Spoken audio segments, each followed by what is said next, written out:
All right.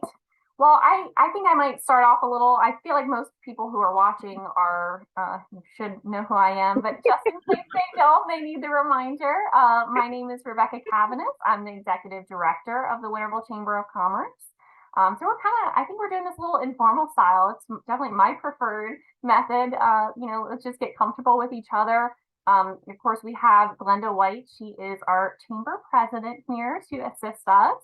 And then we have Dr. William Lewis. He is with WillHouse Global. And I don't know if you guys kind of want to chat a little bit too and get in on this and introduce yourselves formally, but Absolutely.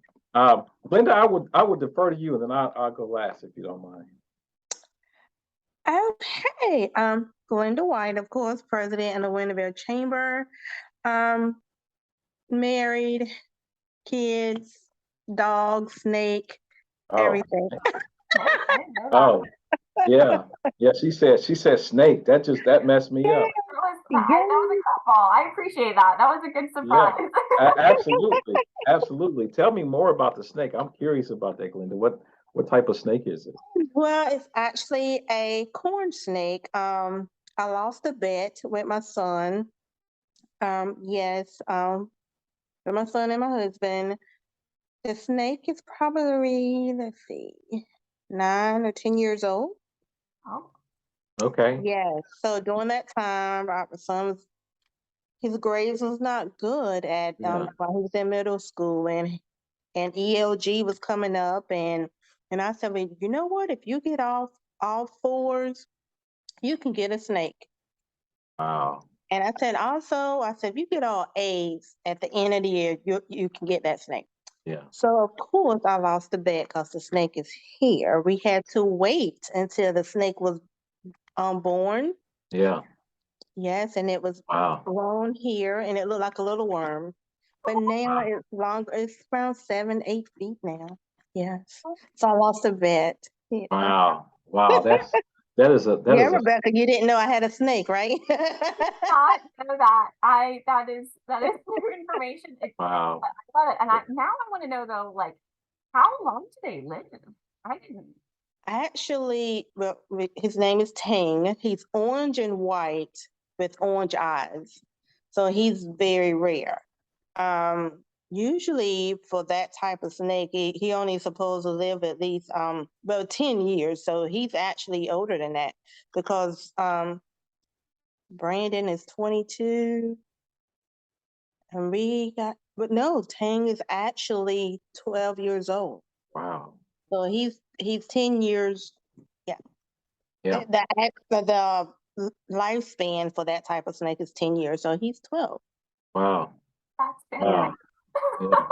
Wow. Is Brandon still at home? No. So Brandon's still at home. Brandon's not at home, but the snake is at home with you. Yes. Oh. So, but listen to this, William. He has his own apartment. He lives in Raleigh. He's at NC State, but he's taking a break right now because he got a job as a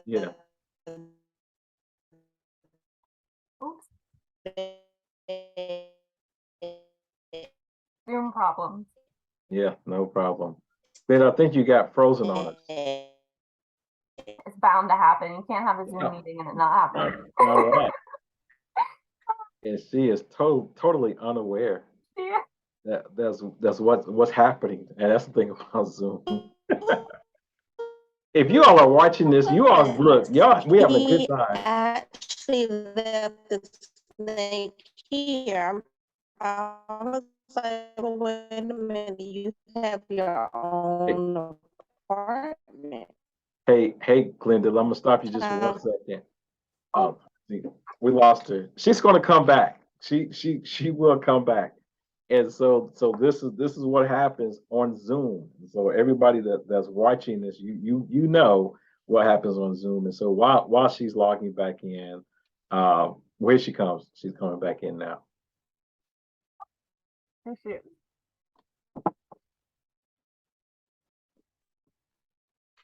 We're very entertaining for everybody who's watching this. Absolutely. Yes, sorry about that. I hate suddenly, guys. Oh no. God, I'm so embarrassed. Don't be embarrassed. This happens all the time. We I mean, we're this happens. just saying that. Look, let me tell you, I have a story to tell. I'm just so intrigued about Awesome. the snake. So before I have a Zoom story to tell, but just before I do that, tell me more about the so the snake is with you, your son is in Raleigh Yes. working, Mhm. and you didn't say, look, you got to take this. I bet you're attached to the snake now, aren't you? No, actually, my husband is attached to the snake, especially when we had the, well, no, let me rephrase this. Especially when it's time to feed it. Got you. Okay. Mm-mm. I I understand. Enough said with that. Got it. Exactly. Got it. Well, I am y'all. I am from Indianapolis, Indiana, originally. Wow. So I the only time that I would see a snake is at the zoo. And where I live now in Winston-Salem, we see baby snakes all the time. And when I'm walking the dogs, I remember walking the dog one time, and my wife was like, "There's a snake right there," and I think it was dead, but I just jumped. I jumped out. I think I picked the dogs up while I was jumping in midair because I'm just petrified of snakes, if you will. And so to hear that you have a pet snake, that's some courage for you. My good. Oh, if you only knew how much Uh, praying and fasting I had to go through. Yes, yes, so that thing doesn't get out. That well, hey, I'm with you. I remember being on a Zoom call one time talking about this kind of. I was actually doing a live presentation. This was probably about a year ago, and I was doing a training on how to help people train and develop their facilitation skills. And we had a storm in my area, so my Zoom, and I have people from all across the country on this Zoom call, and the entire computer just shut off. As a matter of fact, the entire wasn't just the Zoom; it was the entire lights in the house just shut off. So we lost power. So the it took me a moment to get back in. So eventually power came on. I got back in. But the lesson that I learned from that is that usually when I'm doing a major presentation, I will have my phone teed up as well.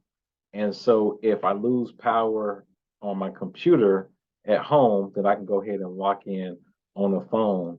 But that was just, oh my goodness, that was when you're talking about embarrassing, that was just such an embarrassing moment that I experienced. So I get it. Yeah, I am Dr. William Lewis. I am the author of the book Sweet Potato or Pumpkin Pie Conversations with My White Friends About Race. You see the background there. So if you see that book, you can pick it up at Barnes and Nobles or Amazon.com or even Bookmarks, a local bookstore in Winston-Salem, North Carolina. My entire career has been in diversity, equity, and inclusion. I worked at Indiana University, Bridgewater State University in Massachusetts, and also Virginia Tech University, where I was the vice president for diversity and inclusion for Virginia Tech. In my local community, I was the special consultant to the president at Forsyth Tech Community College, and have begun my own consulting business. So my entire career has been in diversity, equity, and inclusion, and belonging, helping people to reach their full potential, and also helping to remove any inequitable barriers or challenges that are found within organizations, so that people can fully reach their full potential and have their voices heard. So I'm just so glad to be with you, Rebecca and Glenda, today on this call and this conversation. So, Glenda, I think you may have some questions for me, and I'll do my best to answer those questions and also talk about the diversity transformative inclusive leader program as well. Well, if you don't mind, I'd first like to say, when you and I met, at the Chamber Executive Conference I guess it was just in April, which somehow feels like a year ago. Yeah. But I've had admittedly a kind of a vague understanding of what DEI was, And I was curious about the session, which is why I wanted to go in. I wanted to learn more, and I was like eager, holding my pencil. And you completely blew me away. It was such a comfortable session. I mean, we've been in a lot of like workshops and sessions, and you're really cramming in like a lot of information in those conferences and that weekend. But you made things kind of casual. Am I hallucinating, or did you take off your shoes for that? I did take off my shoes. Absolutely. So I haven't lost it yet. And you were real down to earth with us and laying it out and opened my mind to what it all meant. And now, I feel a little bit better, feel a little more solid in my knowledge, but I know you're still the expert on it, but I have my little notes here on like, what DEI like even really meant to me since that meeting. And so I kind of, I have my perspective of what that is. And I remember in the session, you were talking about like what it means to be included and how it makes you feel, and having us like write words down about that. And that in particular really, really resonated with me, because we all do want to be included. We want to have that inclusion. And I think sometimes maybe we lose sight of that, but it's true. We all want to be included. We all want to see ourselves represented. We want to connect with people, and feel, like we're a part of a whole. And I feel like you've done such a good job with helping people understand that, and that's what DEI really means. And now, it's putting the puzzle pieces together of how you can apply that in your workplace. Not just as, I want to see business owners utilizing that. I want to see, representatives, government utilizing that, but as a colleague, as just a leader in your community, you want to be at the forefront. What does that mean, and how can you be applying that? So to me, that's what this is. That's my goals. I want our chamber to be helping others execute that. Yeah. No, I really appreciate that, and you're right. One of the things that I try to do all the time is to create space where people feel comfortable enough to engage in these conversations. And it should be a conversation, right? It should be a dialogue. There's no finger pointing. We shouldn't be pointing fingers at each other, right? It should be a conversation. I'm listening to you, you're listening to me. I get a chance to speak, you get a chance to speak on these tough topics, if you will. And to your point, I believe everybody should have the opportunity to engage in these conversations, especially the business community, right? And especially business communities within our local communities. Oftentimes we think about, that diversity stuff, that's for those big box companies. No, it's not for the big box companies, not just for the big box companies, it's for every company. Because here's the thing, to your point, we want to create a space where everybody who works for us, who we're connected to, our vendors, our stakeholders, where they feel like they belong to our organization, right? And a little bit of information, some data. I'm gonna throw some data out here just for a moment, so y'all bear with me. But just think about this. Company, and this data was Gallup report in 2013. They reported that 70% of U.S. companies, that's big and small, 70% of employees in U.S. companies feel unhappy and unproductive at work. So that's big and small. And we know that our small businesses that usually are part of our Chamber of Commerce, the businesses that are part of the chamber are the ones that really are the engines of our economy. Is not the big box business, it's really the smaller businesses that really drives our economy. And what we're finding is that 70% of employees are not happy or unproductive. That equates to $450 to $550 billion in lost productivity. Now, if you're a small to mid-sized business, think about how much money you may be losing if your employees are unhappy or unproductive. Because a lot of times, some employees, they can be unhappy and they can be unproductive and they not leave your organization. And so they're staying. And then what that does is that causes a drain of money, of their resource, their potential leaving the organization. So what I wanted to do through this transformative inclusive leader certificate is to bring notions of diversity, equity, inclusion, and belonging to leaders in small to mid-sized businesses, those folks who are part of the Winterville Chamber of Commerce, if you will. So through this process, there are 6 sessions that we offer.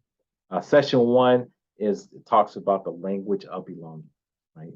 Oftentimes people will ask me, well, William, what does diversity mean? What does equity mean? What does belonging mean? As a leader, what do I need to know? And so we're going to provide you the language, just some common language, accessible, not a dissertation level type of deal. You don't need a thesaurus to understand it, just some common language as it relates to what is diversity, equity, inclusion, and belonging. And then we're going to move into our second session, which talks about our blind spots and our bias and looking at conscious affirmation. You know, a lot of conversation talks, a lot of people look at unconscious bias. So we're going to look at that. But we're also going to look at conscious affirmation. How can we consciously affirm the people that we're connecting in with? And so that will be our second session.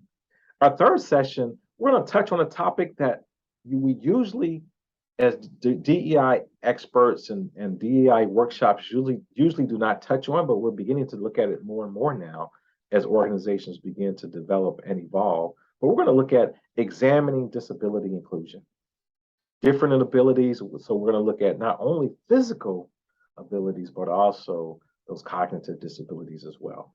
And how do we create the space and the opportunity to bring more of the folks from those communities into our workplaces, and also create spaces to where they can excel, because they can excel with the right support, right attitude, right mindsets. Then we're going to move into our session 4. We're going to look at the signature traits of an inclusive leadership, of our inclusive leaders. What does it mean to be an inclusive leader? What are the traits that one should have to be an inclusive leader? Then we're going to look at your organization. We're going to look at organizational culture and begin to unpack organizational culture. I tell people all the time that training is not the solution to your problem. The solution is engaging within your organizational culture, because the culture is the culprit. Think about it like this, and I just put this analogy together just a couple of days ago. I was listening to one of my pastor, one of his sermons. If you think about a tree, usually when we see the tree, we see the limbs and we see the leaves, and if the tree has fruit, we see the fruit. And all of that is a manifestation as to the things that we don't see. And what we don't see is the root that the tree that's bedded in the ground. And organizational culture is like the root that's in the ground. And the leaves and everything we see at the top is the manifestation of the culture. So if we're seeing people leave our organizations, if we're seeing organizations full of politics, if we don't have diversity within our organizations, that's because the culture is at the anchor, it's the root, and we need to begin to impact and engage that culture so that we can manifest something different. And so that fifth session, we're going to talk about organizational culture. And then our sixth session, we're going to look at individual action plan. So what is it that you can do? And we will help you as a cohort. So it just won't be me. It won't just be my members of my team, but it'll also be the people that are participating in this process. As a cohort, we'll begin to come up with our own individual action plans, and touch in with after the event is over. Touch in with everybody. Say, hey, how are you doing on that? You need any help? You need any assistance? You know, you need any encouragement? Because oftentimes we go through these trainings and we come back to the office and it's like, oh my gosh, I have so much to do. I cannot implement this new stuff. Well, we're going to have individual action plans and some encouragement buddies that can help us implement that new stuff into our organization. So basically, these 6 sessions, what these 6 sessions together, if we look at it from a process-wise, what it does is we begin to look at the individual. So we're looking at the macro, and then we move from looking at the individual awareness to looking at the macro. So micro is the individual, then the macro is the organization, and then we come back to kind of individual accountability action. So we're going to move from words to action. First, we're going to say, hey, what are the words of diversity, equity, inclusion? How do I hold any bias, and how do I engage in conscious affirmation? What does my organization look like? What's happening within the organization? And then what can I do about it? Everybody, no matter who participates in these sessions, they have circles of influence, and they can do something about it, right? And so we want to talk about what you can do, because everybody can do something, right? And so that's really what we're doing. And at the end of it, you'll get a certificate, you'll get a badge to say, hey, I did this. Now, the certificate is you're not going to. I'll be honest with you. You're not going to walk away and say, hey, I am a diversity expert. That's not what this is going to do for you, right? But you will walk away with a greater sense of confidence to engage in the conversation. You will walk away with a greater sense of competence around diversity, equity, inclusion, and belonging. You will walk away with some skills development, and you'll walk away with knowing what to do, right? And so those are the things that you'll walk away with, and you'll get a certificate for that. And if you want to go deeper, then we have a certification process that we're looking at, but that's later on down the line on the journey. But just for this journey, we want to look at the certificate, and this is a signal to your team members that my leader is serious about this. It's a signal to your leaders that my team member is serious about this. And so this program is for everybody in the organization. So I would encourage everybody to participate. So enough with the sales, if you will. So I'm gonna stop there, and Rebecca and Glenda, if you have any questions for me around the program specifically, please feel free to ask me. Well, I might go first because I unmuted myself first. I specifically, I want to hear your thoughts on. I feel like we've encompassed, what this means, what this program overview is. But in your opinion, for our small business leaders in particular that are watching, that this can apply and this can help my employees. Maybe I can retain my employees a little bit better. But what do you think is the overall encompassing purpose for a business owner who only has a couple of employees? What would you argue to them to take this course? Absolutely. I think for the very small business, if you will, diversity, equity, inclusion, and belonging, especially belonging, is not just for big organizations. It's for every organization, no matter how small you are. So if you're a small organization, you want to make sure you create that experience and that culture of belonging, because you want to be able to retain the people with whom that work for you, your team members. Not only do you want to retain them, but you also want to be able to recruit high potential folks as well. And so the more that you engage in belonging and becoming an inclusive leader, the higher value you have in terms of recruiting great team members and also retaining great team members. And something else that this does is the external world will see you differently. And so now you begin to develop a stronger brand presence as it relates to, hey, that's an organization that they get it, they're locked in. I want to be associated with them. I either want to go continue to be their client or continue to purchase from them, or I'm going to start purchasing from them because they get it. And getting it is not about putting a Black Lives Matter placard out on your storefront. That's not getting it. Getting it is about when people walk into your space, do they feel welcome? No matter who they are. when people work for you, do they feel welcome? No matter how small you are, you know, and as small businesses, I am a small business, right? And so I'm the main person that does my work.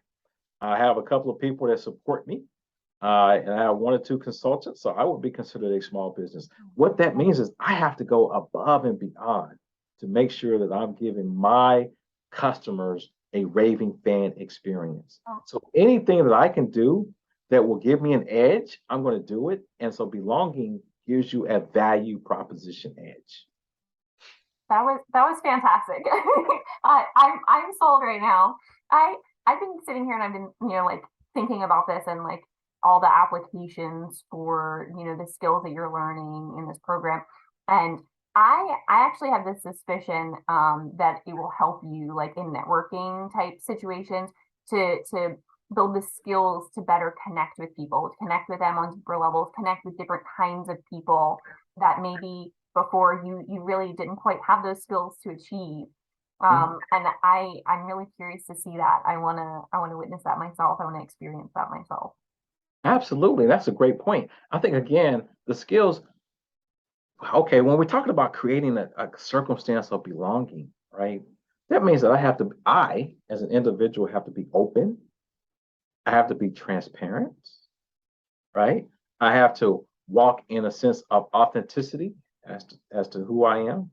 And those, not even skills, but that presence opens the doors for a conversation, right? When I'm transparent, when I'm authentic, when I create a sense of trust, right? And so I think to your point, you make a great point that the skills, to be honest with you, the skills that one would gain from this experience, it's not a program. I said program earlier. I'm gonna take that back. What this is an experience, and what people will gain from this experience is immeasurable, right? It's going to be hard to measure. There's going to be some tangibles, but you're going to, after it's over, you're going to be like, oh my goodness, this is a gift that keeps on giving. I love that. To be honest with you, that was my primary question. Yeah. Kind of devil's advocate question that I had. I feel like we've covered most of the rest of everything, and I don't know if Glenda has anything that she would add, but that was my. The only thing I would like to say, well, two things. My previous job, I wish that I had met you because we really needed this. We need this experience at my previous job. Yeah. Wow. Thank you. I mean, we really, but I'm not there anymore. Yeah. That's a reason, and actually, this is the reason I'm not there. Wow. Yeah. Wow. So the missing gap was this conversation around belonging. Yes. Yes. Yes. And so Glenda, that right there, you actually answered in many ways in real time the question that Rebecca asked, which is why should a small business, even if you got 2 or 3 people working for you, why should I go through this? Because again, it doesn't matter how large the organization is. If you don't have these processes, this mindset in place, then it makes it challenging. And look, some people will say, you know what, I don't need that. I'm doing good where I am. And that's okay. Good is good, right? But you know what good is? Good is the enemy to great. And so if we stay at good, we'll never get to great. And some people are good with being good. I, on the other hand, would like to get to great. And so that means I cannot be satisfied with being good. That means I have to become great and move towards greatness, and belonging helps us get to greatness. Let me say something just briefly about the price. And so there is a cost to this, right? But this cost, when you think about it, let's say for a chamber member, I think it's $350 for a chamber member. The value that you're going to get relative to that cost point is just immeasurable.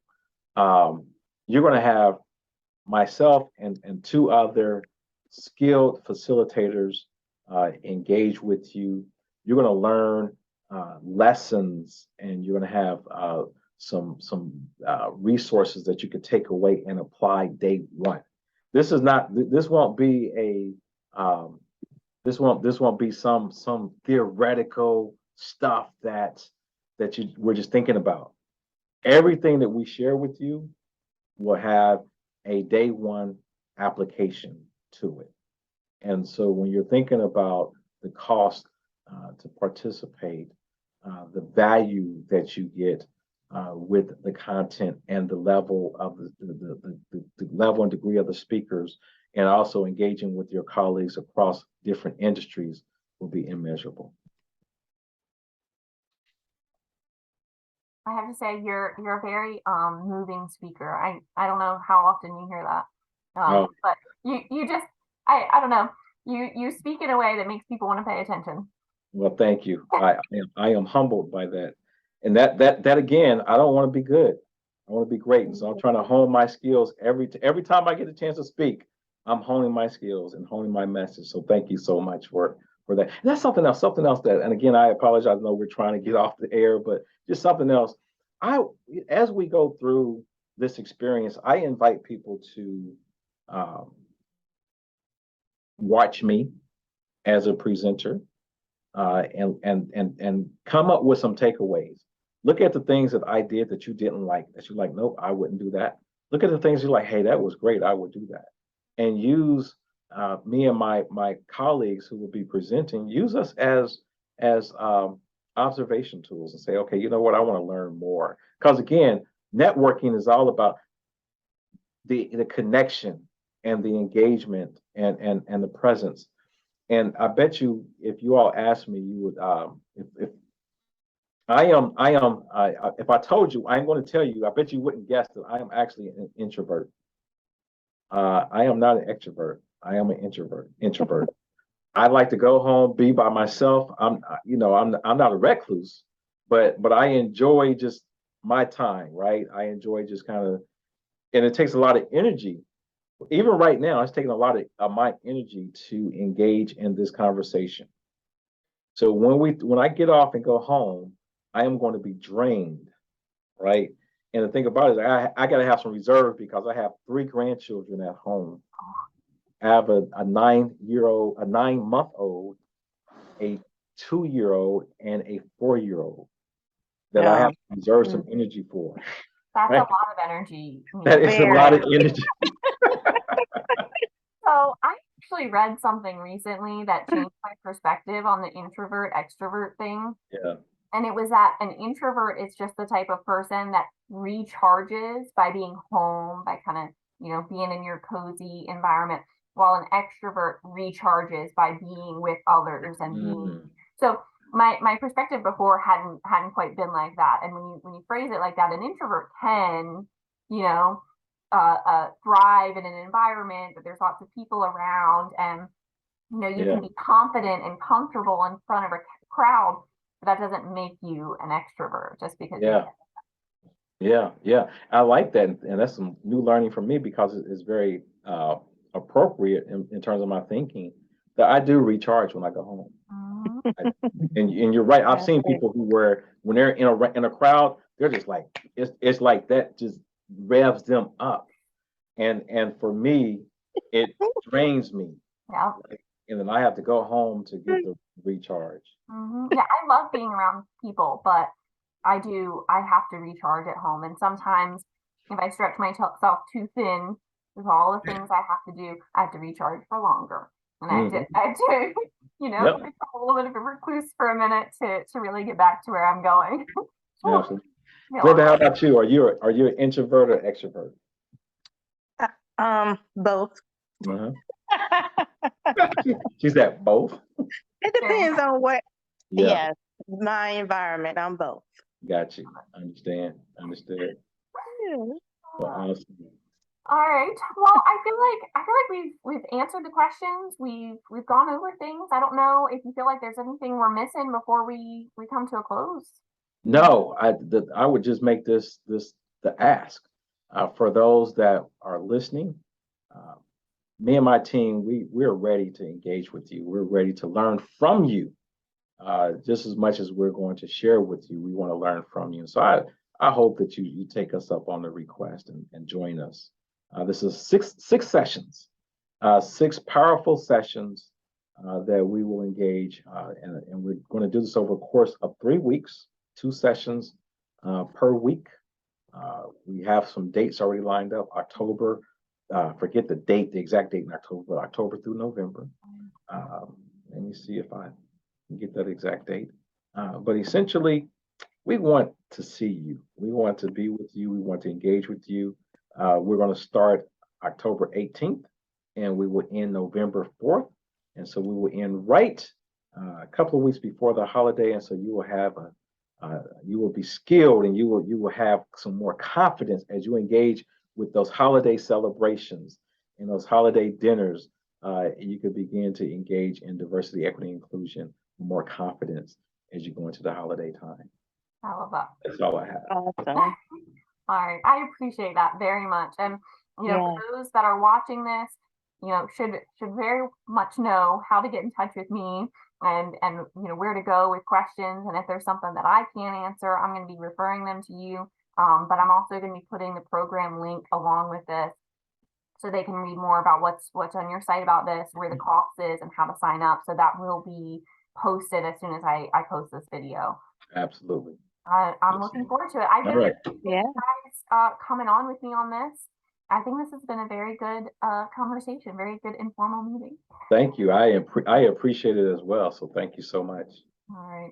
Well, I hope you guys both have a great night, and I'm gonna get to posting this. All right. Thank you. All right. Take care. Thank you, Dr. Lewis. No problem. Thank you so much. Take care.